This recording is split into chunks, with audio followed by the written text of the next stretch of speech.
This is the only place you'll find preseason rankings for the Michigan high school hockey season. I'm going to run through my preseason top 25 ahead of the upcoming season and reveal who is number one heading into game action next week. Spoiler alert, it's Catholic Central, but still a lot to be determined between number 25 and number 2. I'll also give you over-under picks on win totals for the year for each of these teams. So hit that subscribe button on YouTube and let's talk some hockey, shall we? On the blog on Petey'sPicks.com, not quite published yet, but it is linked in the description. And by the time I button everything up here, it'll be live for you there on the blog. I broke down the top 25 into 6 different tiers, and I'll reveal the top 25 here on the pod accordingly as well. Got some visuals for you this week, so you can follow along if you're watching on YouTube or Spotify.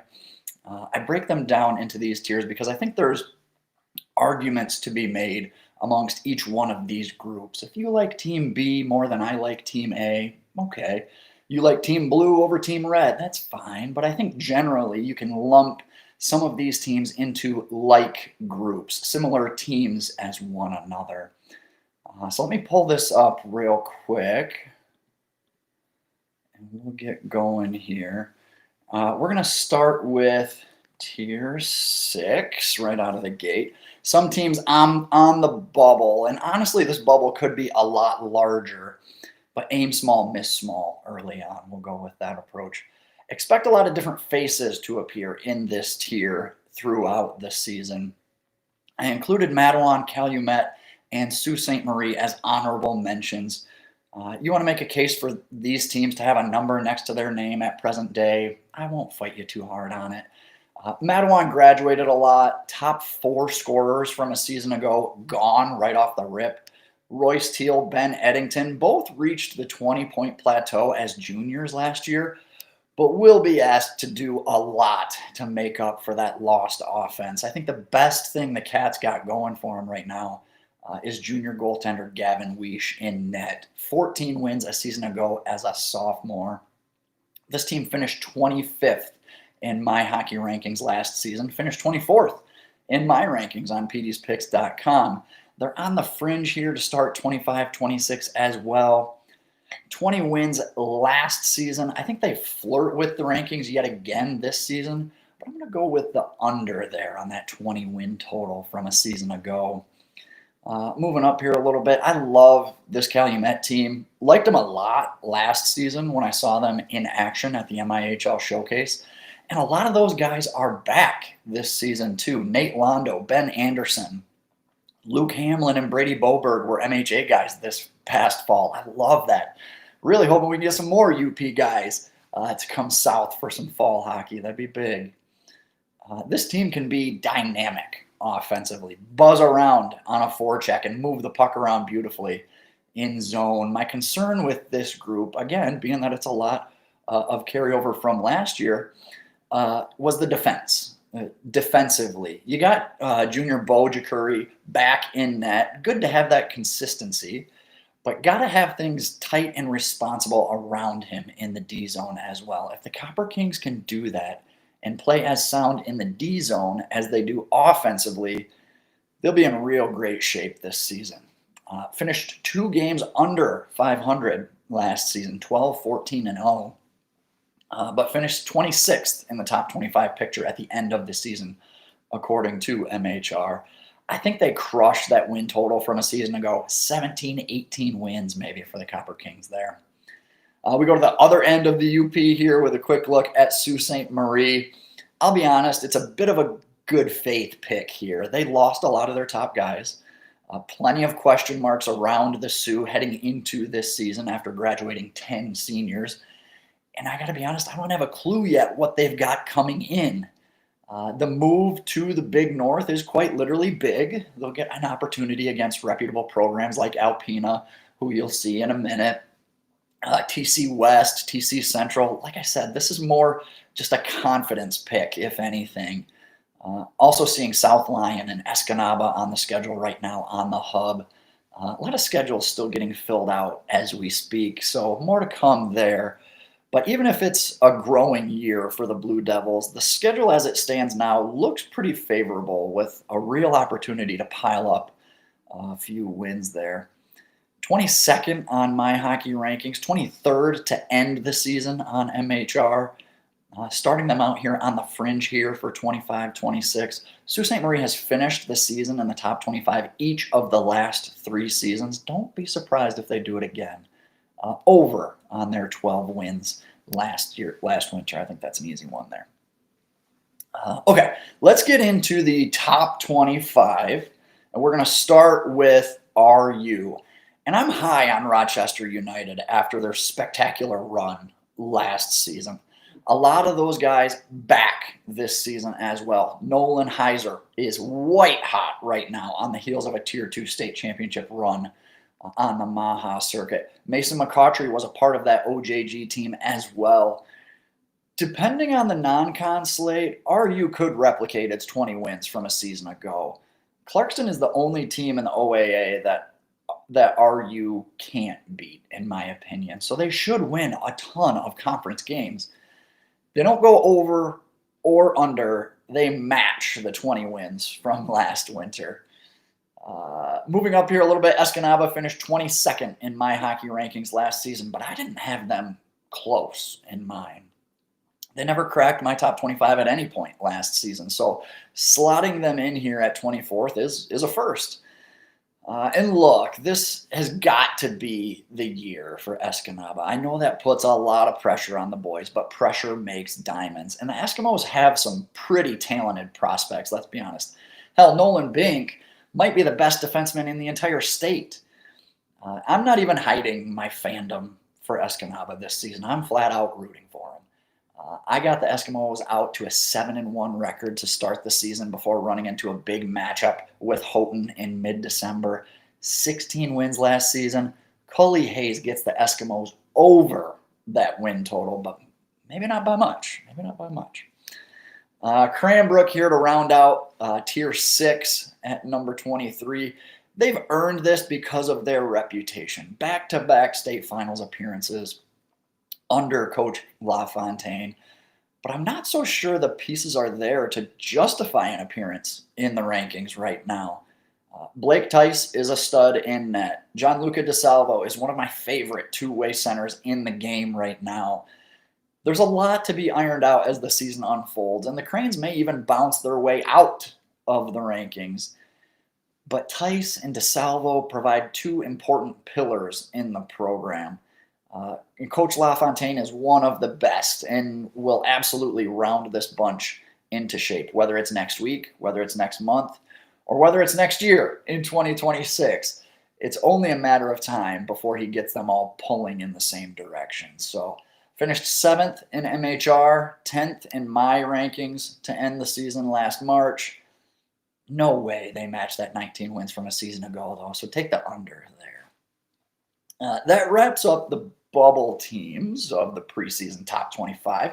We'll continue working our way up the rankings and take a look here at what I'm calling the mid-majors. We'll steal a page out of the college football playbook here.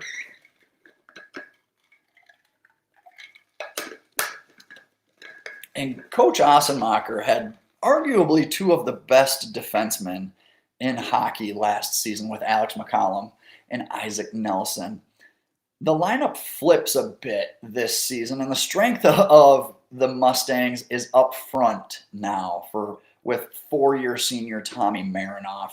He's basically led this team in scoring all 3 years of his career. That's a rarity anywhere in the state. I know you get a lot of four-year guys in the UP, maybe some there on the west side, but very rare for a player to lead their team in scoring all 4 years, especially in Metro Detroit nonetheless. So he's going to get a great running mate in Ethan Egglesky. I talked about both of them on last week's pod on the KLAA preview. If you missed it, strongly recommend you to go back and give that a listen or a watch here if you're on YouTube.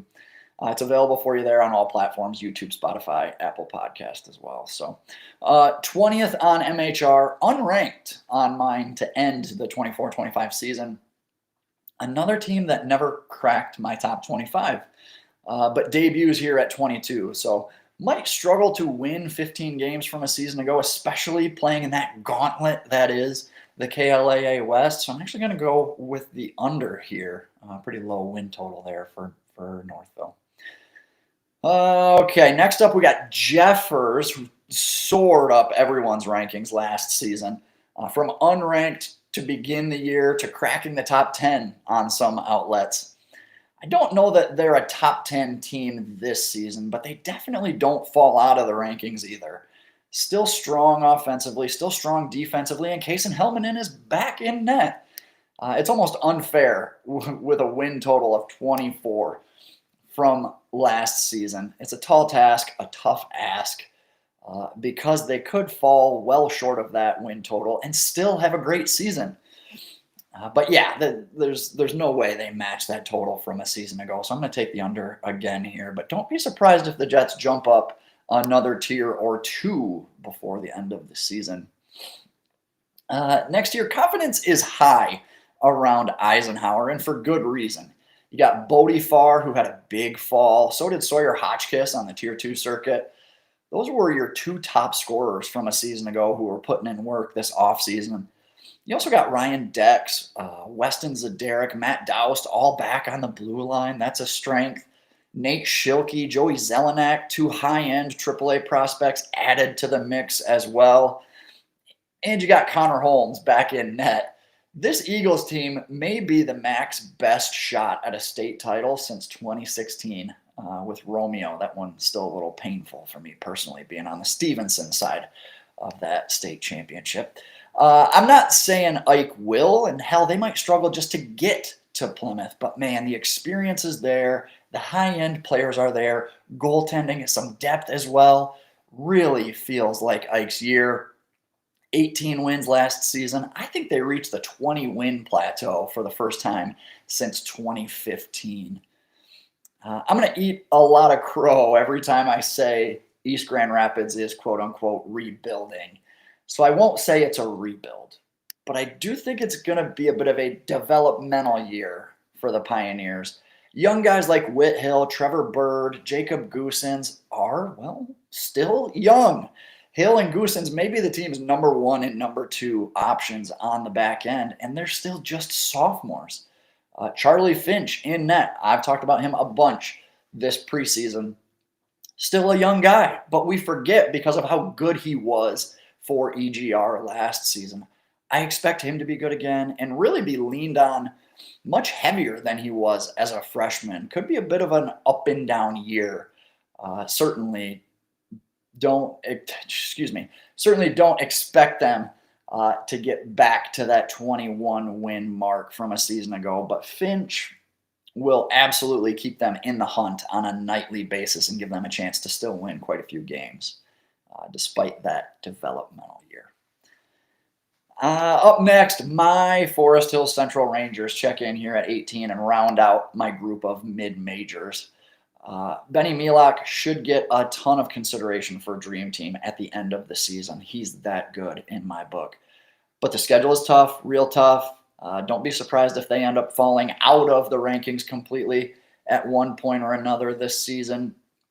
But even with a slow start or the traditional dry spell coming out of winter break, Rangers should still go over their win total from a season ago. And if that happens, they win more than 13 games, they'll definitely climb back into the rankings if they do in fact fall out at some point. Okay, we'll keep moving here into tier number 4. Let's talk about some teams that I'm calling in the hunt in tier 4. These are some dark horse, slight long shots with an outside chance of winning a state title in their respective divisions if things break right. Can also break very wrong just as quickly, though, so maybe a bit of a volatile bunch here in tier 4. Alpena, I had a scout tell me the Wildcats should be seen as the runaway favorite to win the Big North when they got news that Gavin Winterstein was coming back from the North American League this fall. But he's just the tip of the spear, right? You got Parker Schultz, has a good amount of experience in net. I wrote in the blog on Petey'sPicks.com, if these underclassmen like Joe Lacrosse, Ethan Walker, Brody Misiak, if they had a strong offseason, it could really propel this team to another level. And I'm telling you, if that trio makes significant strides in their development, they could be a real force on the D2 circuit, now moving up from the D3 playoffs. And even that late November matchup at home with CC gets very interesting as well. 19 wins last season. That's a tough over, but if they're as good as I think they can be, I have to go over on the Wildcats win total there. At 16, I got Brother Rice. Watch out for the Warriors this season. I don't see a Peter Rosa or even a Cam George type in their lineup for Rice just yet. One could certainly rise to the surface as the season unfolds. But even in the absence of a quote-unquote go-to guy in the lineup, I see shades of fellow MIHL program Orchard Lake in the Warriors. Maybe not a great player, but a bunch of good players who can come at you in waves, 1, 2, 3 lines deep. A top 10 team a season ago on MHR, 12th to end the season on my hockey rankings. I got them 16 to start the preseason today, but could absolutely see this group climb into that top 10 picture with a strong start to the season.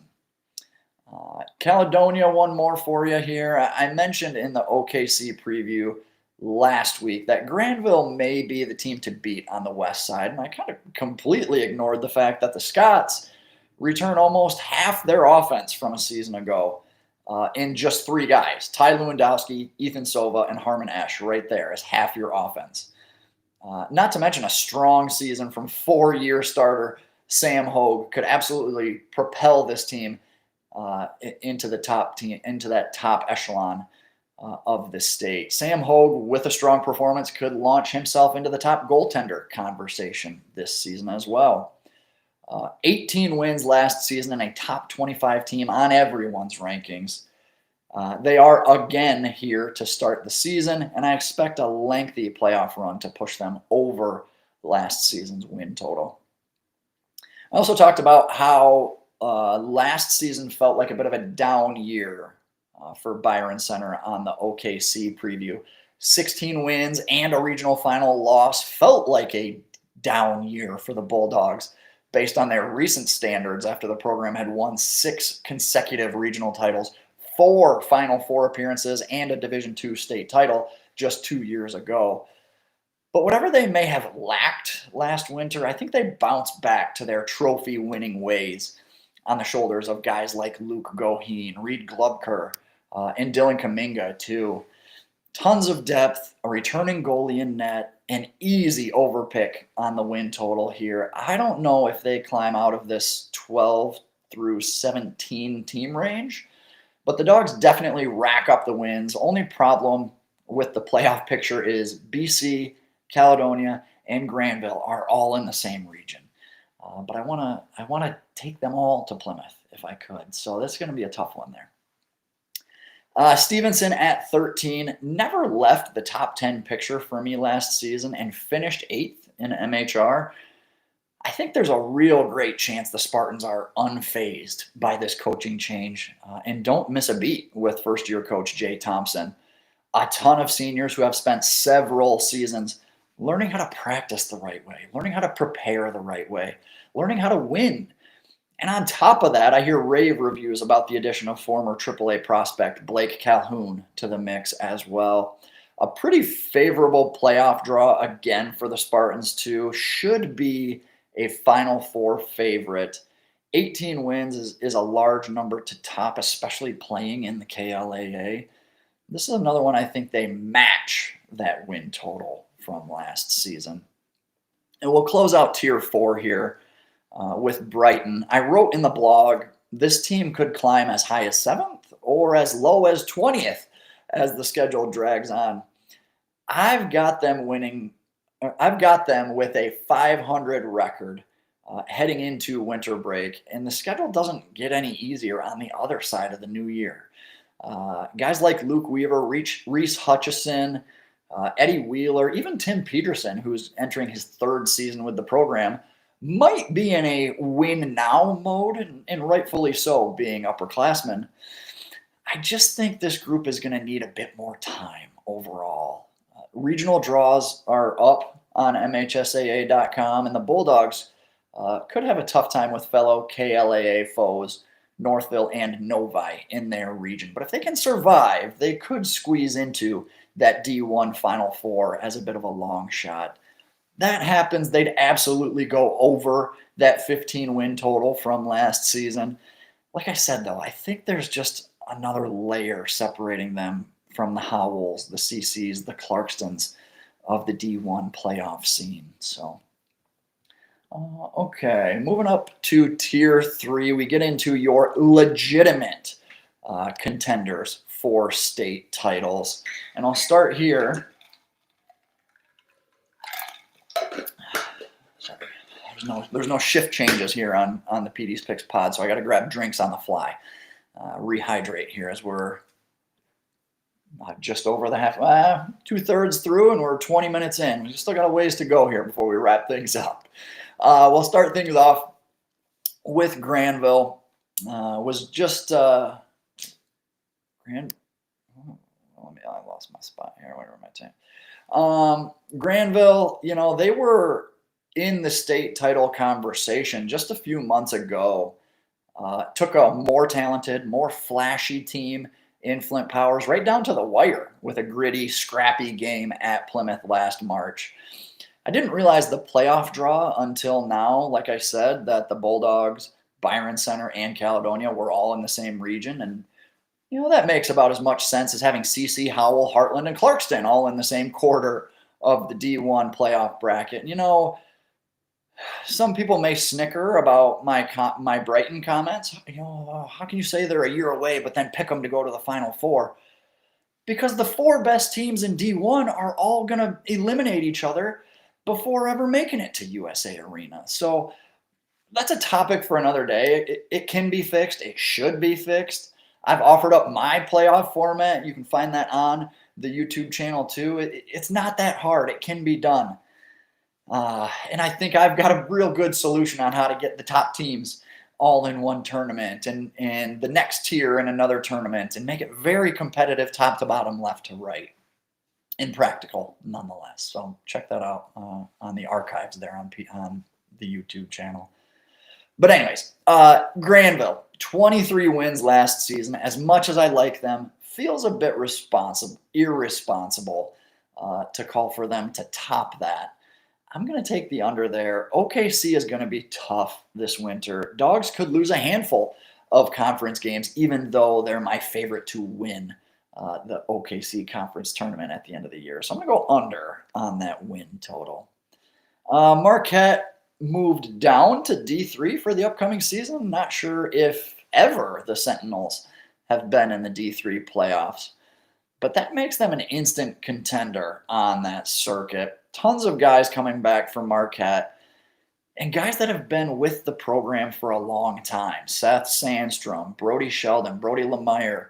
These are elite level returners for the Sentinels. Legitimate contender, cemented into this Tier 3 group. 15 wins last season. They blow that out of the water. Maybe 20 wins by the time they play Houghton in the D3 quarterfinal there in the playoffs. I was pretty bullish on my feelings about Escanaba a few tiers ago. I'm getting there with RGR this season too. Connor Forster was just so good at the MDHL showcase. And if you want to hear my thoughts on him, you can go back to that episode a few weeks back. But take Forster out of the equation. I really like Alex Horley on the back end. Really like Jason Matthews at the MHA showcase as well. Returning goalie Connor Patak is back in net too. Started 21 games for the Pioneers last season. It was a gauntlet of a schedule in 24-25 as an independent. They enter the MIHL this season. I had them 19th in my rankings to end last February, despite having a 500 record. That strength of schedule was just crazy. I just think it's been a brilliant 12 to 18 months there for the program on a variety of fronts: the scheduling, the development, the preparation, and things like that. The move from independence to the MIHL, yeah, I'm going way over that 13 win total from last season. Even with the new MIHL slate added to the mix, Pioneers with a big, big year ahead. Up next, Houghton. I'm going to give you the stat of the day. You ready for this? I got to set the table first. 18 of their 20 games on the hub right now are in the UP. I'm expecting the Gremlins to come down for the MIHL showcase like they typically do, and maybe there's another downstate trip in the mix there that just hasn't been added to the system, but maybe not too. So here's your stat. In the last 100 games the Gremlins have played north of the bridge, they are 84, 15, and 1. You look at their win totals year over year, like last season, for instance, 18 wins. On the surface, man, that's going to be a tough to match. But this program is so good at home. There's no doubt who the Kings of the North are. It's Houghton. They go over last season's win total. Book it, baby. Let's see here. All right, getting down to it. Clarkston is one team I'm a little leery of in this group of contenders. They're absolutely a contender and a top team, but there's just a tiny seed of doubt that what if I'm dismissing how easy they've made it look over the last couple seasons, plugging and playing just the next group of players in the mix year over year. They have reloaded year after year after year with some very high-end prospects, several of which are currently playing junior hockey right now. But what if Gavin Anderson, Drew Siding, and Ryan Wilford aren't quite that? You know, after all, those are some big shoes to fill, right? 16 wins last season, 12th on MHR. They were as high as 4th and as low as 16th on my rankings last season before finishing 8th ultimately.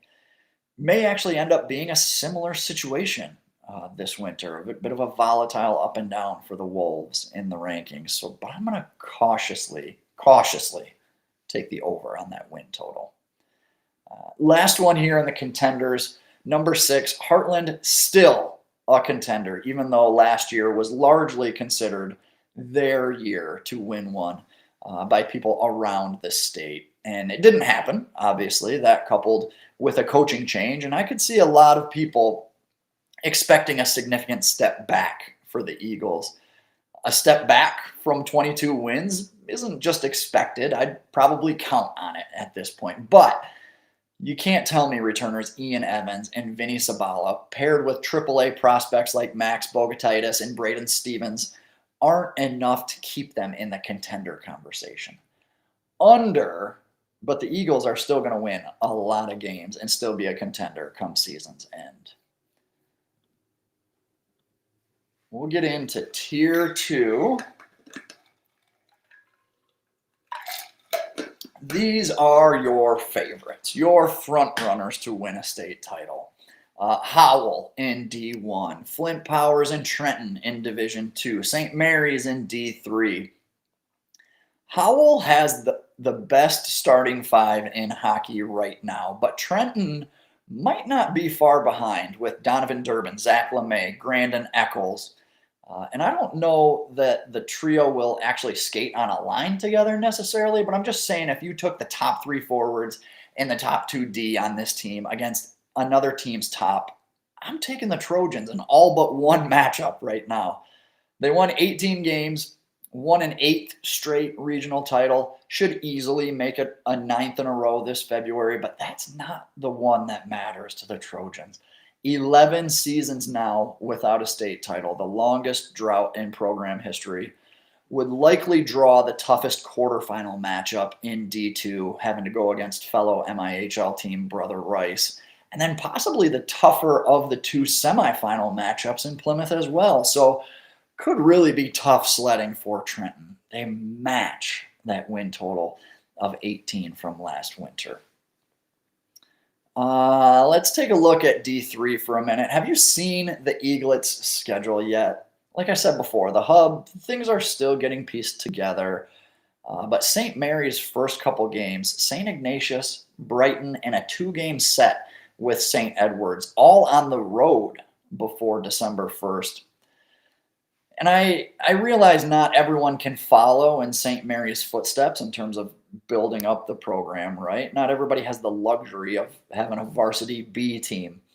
Hell, most of us are hoping to have just enough guys for one team, let alone two at this level. But the program has really taken significant strides. Won the D3 title, and some may scoff and say, yeah, just another private school. But prior to that, the Eaglets hadn't won a title since 2008. A lot of the players on the roster weren't even born yet.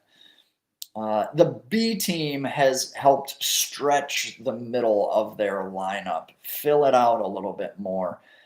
They've got some depth to go toe-to-toe with CC. Now the schedule gets bolstered a bit with out-of-state opponents, a road trip to Notre Dame. They're fast, they're deep, and they should be the odds-on favorite to win and defend their D3 title as we sit here today. 23 wins will be hard to match, especially with the beefed up schedule. Their schedule last season ranked 7th in the state in terms of strength of schedule, and I would expect it to be even better this time around. So it's not like their road to 23 wins last year was that much easier either. So, all right, F it. I'll take the over too. I'll take the over. We'll get a little cocky here with that win total. All right. I've talked about powers this preseason quite a bit. You've heard me talk about Aiden Cook, Owen Perry, Hunter Clark, all the guys that are going to be back for your D2 state champ. But let me take a minute to talk about someone who's not here for the Chargers. Senior Andon Harwood has embarked on his junior hockey career. He's now played 16 games for the Go JHL's LaSalle Vipers. He leaves a pretty big hole on the blue line, a defensive unit that returns just 3 of the 7 off of last season's state championship team. Junior Ethan Haley could be called upon heavily to log some big minutes and defend against teams' top lines. I love the Chargers to repeat, but if there's an Achilles heel, it's a team that can keep them hemmed in and force them to defend for long stretches. 25 wins last season. They are the favorite to win D2, but they can be the favorite and still come up short on that win total. Both statements can be true there. So I'm going to go under for the upcoming season, under that 25 wins from a season ago. Last one here in your favorites tier. We're going to go to Howell for number 2. I asked the question on the blog, can Howell succeed this season where Heartland failed last season, going head-to-head with our number 1 team, yet to be unveiled? But the Highlanders get a crack at CC in Game 1 of the season next week. But it's the potential quarterfinal matchup in February that we all really want to see. Best starting 5 in hockey, with a first-year AAA goalie in net as well. If there's a team that can end CC's streak of 6 straight state titles, Howell is your best bet. That doesn't mean they will. Hell, even if Luke Storm and Chad Patilla pull off the upset next week, I'd still likely pick CC in a February rematch. And why wouldn't you, right? The November matchup is nice. It's a good measuring stick game, but it will have no impact on my future, on my feelings 4 months from now. 24 wins against the third toughest strength of schedule in the state. The 24 wins were the third most in the state against the second toughest strength of schedule. Wow, that was some word soup for you there. It'd be insane. As good as this team is, I don't think it's possible to get back to that 24 win total. I'll go under. Could lose to CC, could slip up in a weird game during their UP trip. Even Heartland or Brighton in an inspired rivalry game performance. Number's just too high for me. I'm going to go under, even though I think this team is nasty. Your last tier here, tier number 1, Catholic Central, in a tier of their own. We get to the top of the preseason top 25. CC will play 7 of the previous 8 teams I just talked about and 12 of the 24 in the rankings currently. I actually think there's some intriguing matchups this season. I mentioned the Howell one next week will be must-see TV. Circle the St. Mary's matchup on the calendar in early January as well. Anytime Rice and CC take the ice, you can never count out the Warriors either. Look no further than last season when an undermanned and outgunned Rice squad took the Shamrocks unbeaten streak into the third period of a 3-3 game there as well. I'd even be leery of some of these non-conference road games to Flint Powers and Alpena. The roof might come off the building in Northern Lights Arena if Gavin Winterstein scores and the Wildcats even get a whiff of momentum in that game. Same thing could be said for Aiden Cook and Powers. You don't think they're going to be looking to give CC their best shot on home ice? Someone is going to catch CC this season.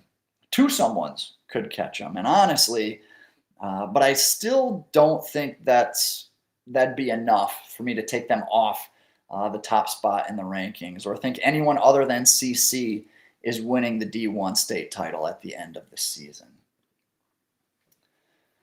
All right, so here's your preseason top 25 rankings in totality. Let me throw a few things at you real quick as we look at the big picture. 6 MIHL teams, 5 KLAA teams.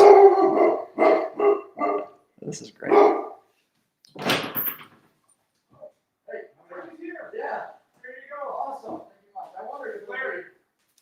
All right, come on. This is funny right here. I'll give them a bit of a shout out here. I ordered some sticks last night. I broke a couple in my men's league. All black hockey sticks, hand delivered. Just dropped them off. Got some replacements here for the men's league. Can't make that stuff up. I don't have a partnership, no sponsorship with them. I'd take one though if you guys want to hook a brother up. I'll talk about you guys on the pod. But, oh, cool. I know they're based in Brighton. I live in Brighton. The guy literally just dropped them off. No UPS, no FedEx, no nothing. That's pretty cool. All right. Wow. Can't make that stuff up. Crazy things happen when you're live. Okay. I've kind of lost my place. Where did I leave off here? Let me bounce back to the top 25 picture. I'll get you guys a better look at. Here we go. All right, so here's your preseason top 25 in totality. I'll throw a couple quick stats at you. 6 MIHL teams, 5 KLAA teams, 5 OKC teams, 9 of the 13 conferences that I've been talking about for the past couple months and giving you previews for leading up to the season. 9 of the 13 conferences in the state represented here on your screen. 9 Division I teams, 9 Division II teams, and 7 Division III teams there. This will get updated in 2 weeks. Got to see some real games before we make any sweeping changes. And then I'll be updating these on a weekly basis throughout the season. So be sure to like and subscribe here on YouTube to follow along all season long. All right, we're creeping up on that 900 follower count. Ovechkin is still sitting at 899, by the way. Cap's got a game tonight, though. Can we beat Ovi to the 900 mark? That's the question. Help your boy out here. Goal is 1,000 followers this season, and every one of you following along helps a ton. CCM and Bauer are charging you $300 a stick. That's why I went to my guys at All Black Hockey Sticks. I got 2 for $222. You can't even get 1 CCM for that price. What are you paying in ice fees this season? Live Barn, Black Bear TV, bullshit advisors. Everybody in hockey is in your pockets. Meanwhile, all of my shit is free. The podcast, the website, the Instagram account. All I ask is a follow on YouTube, and the only thing in hockey that costs you nothing. Plus, it keeps you in the loop for things like next week when I drop my 5th annual Top 100 Names to Know in high school hockey. So like and subscribe on your way out. Until next time, skate hard, have fun. I'll see you at the rink soon.